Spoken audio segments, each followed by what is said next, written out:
Hi viewers, this is doctor Shilpa from doctor Shilpa women's clinic Kondapur. నేను ఈ రోజు చెప్పదలుచుకున్న టాపిక్ ఏంటి అంటే, కొంతమంది కామెంట్ సెక్షన్స్ లో క్వశ్చన్ చేయడం జరిగింది. ఎందుకు మేడం సిజేరియన్స్ ఎక్కువ జరుగుతున్నాయి, నార్మల్ ఎందుకు చేయడం లేదు, డాక్టర్స్ తప్ప ఎందుకు జరుగుతోంది? ఈ క్వశ్చన్స్ అనేది చాలా మందికి అడగకపోయినా మనసులో ఉంటుంది. డెలివరీ టైం వచ్చేసరికి వాళ్ళలో మైండ్ లో ఇదే వస్తుంది, డాక్టర్ కావాలని చెప్తున్నారా అని. అలా కాదండి, నార్మల్ డెలివరీ జరగడానికి మల్టిపుల్ ఫ్యాక్టర్స్ ఉంటాయి. ఒకటి తల్లి పరిస్థితి వల్ల నిర్ణయం అనేది మారచ్చు, లేదా బిడ్డ పరిస్థితి వల్ల. సో మేజర్లీ ఏంటి, ఇప్పుడు నొప్పులంటూ వచ్చిన తర్వాత కొంతమందికి ఏంటి, ఉమనీరు ఎక్కువ ఉన్నప్పుడు కానీ ఉమనీరు తక్కువ ఉన్నప్పుడు స్ట్రైట్ అవే నొప్పులు రాకముందే డెసిషన్ ఆఫ్ సిజేరియన్ అనేది తీసుకుంటారు. ఎప్పుడు ఉమనీరు మీదే ఆధారపడకుండా మాయ ఎలా ఉంది, మాయ మెచ్యూరిటీ ఎలా ఉంది, దానితో పాటుగా పొజిషన్, బిడ్డ పొజిషన్ ఎలా ఉంది అనే బేస్డ్ మీద కూడా నిర్ణయాలు అనేది తీసుకోబడతాయి.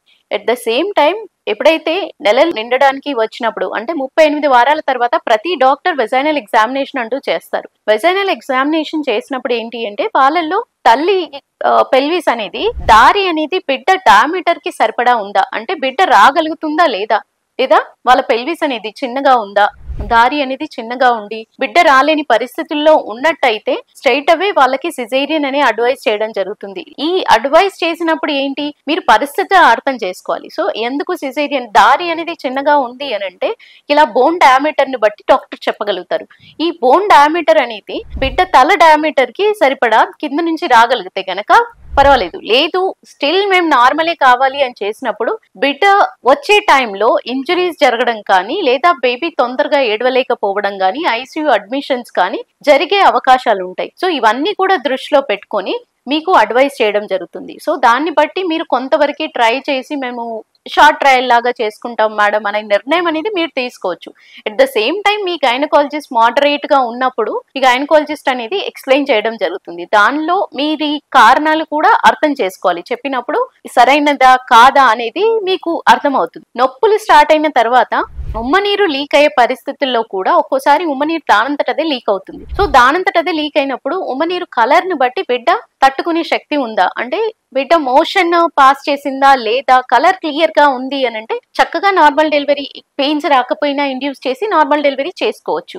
అలా కాకుండా మోషన్ పాస్ చేయడం అంటూ జరిగితే డెసిషన్ ఆఫ్ సిజేరియన్ అనేది ఏర్పడుతుంది. అట్ ద సేమ్ టైం ఇంకోటి ఏంటి అంటే, ఉమనీరే కాకుండా నొప్పి వస్తున్నప్పుడు బిడ్డ తట్టుకునే శక్తి, ఇప్పుడు కాన్పు నొప్పులు వస్తాయి, కాన్పు నొప్పులు వచ్చినప్పుడు తల్లి సహకరిస్తేనే నార్మల్ డెలివరీ పాసిబుల్ అవుతుంది. తల్లి సహకరించకపోయినా నేను తట్టుకోలేకపోతున్నాను. సో కొంతమందికి ఏంటి, ఈ మధ్య కాలంలో పెయిన్లెస్ డెలివరీ అంటే ఎపిడ్యూరల్ ఇచ్చైనా నార్మల్ డెలివరీ చేయడానికి అనస్థెటిస్ట్ అనేది ఇవ్వడం జరుగుతుంది. సో ఫెసిలిటీ అనేది పెరిగింది, స్క్రీనింగ్ చేస్తూ వాళ్ళకి ఇచ్చే స్థాయి అనేది, మెడికల్ ఫెసిలిటీ అనేది పెరిగింది. సో ఈ ఆప్షన్ ఇచ్చిన తర్వాత కూడా కొంతమంది పేరెంట్స్ ఏంటి అంటే, కపుల్ ఏంటి అంటే, మాకు ఎపిడ్యూరల్ వస్తే ఒక మిత్, చాలా మందికి బ్యాక్ పెయిన్ ఎక్కువగా ఉంటుందట కదా, ఇది ఎంత ఎక్స్ప్లెయిన్ చేసినా వాళ్ళు భయపడి సిజేరియన్ అనేది ఆప్షన్ ఎంచుకుంటారు. సో వాళ్ళకేంటి, ఇంకా doctor has to take the decision అనేది కపుల్ అంగీకరించినప్పుడే చేయడానికి ఉంటుంది. అదే కాకుండా తల్లి పుష్ చేయలేని పరిస్థితిలో, అంటే నా వల్ల కాదు, పెల్విక్ ఎగ్జామినేషన్ ఎప్పుడైతే ప్రతి 4 గంటలకి బిడ్డ ఇక్కడి వరకు వచ్చింది, దారి సరిపోతుందా లేదా, ఈ అవగాహన అనేది ఎగ్జామినేషన్ చేయకుండా చెప్పలేము. సో ఈ ఎగ్జామినేషన్ కి తల్లి కోఆపరేట్ చేయనప్పుడు, అంటే నా వల్ల కావట్లేదు, వద్దు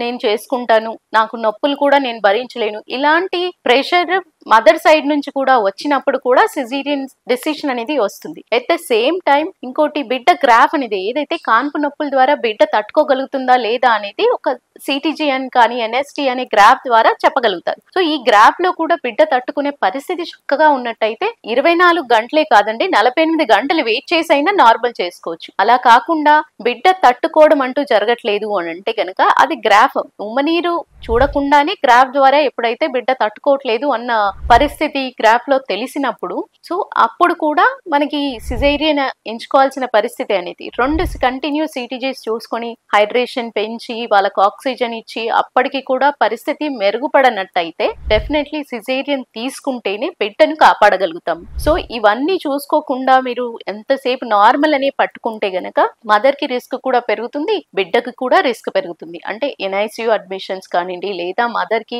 చిరగడం కానీ, కింద ఇంజరీస్ అంటూ, మెటర్నల్ ఇంజరీస్ అంటూ ఏర్పడడం, ఒక్కోసారి షాక్ లకు వెళ్ళడం కానీ, ఇలాంటి పరిస్థితులు కూడా ఏర్పడవచ్చు. ఇప్పుడైతే డెసిషన్ ఆఫ్ సిజేరియన్ చెప్తే మీరు మీకున్న డౌట్స్ ని మీరు డాక్టర్ని అడిగి తెలుసుకొని దాని ప్రకారం మీరు వెళ్ళొచ్చు. సో తెలుసుకోకుండా డిసిషన్ వెళ్ళమని ఎవరు చెప్పరు, ఏ డాక్టర్ కూడా అడ్వైస్ చేయరు. మీ డౌట్స్ మీ మైండ్ లో ఏవైతే ఉన్నాయో అవి క్లియర్ చేసుకొని చక్కగా డెసిషన్ తీసుకోండి. సో దాని ద్వారా ఏంటి, తల్లి బిడ్డని కాపాడగలుగుతారు.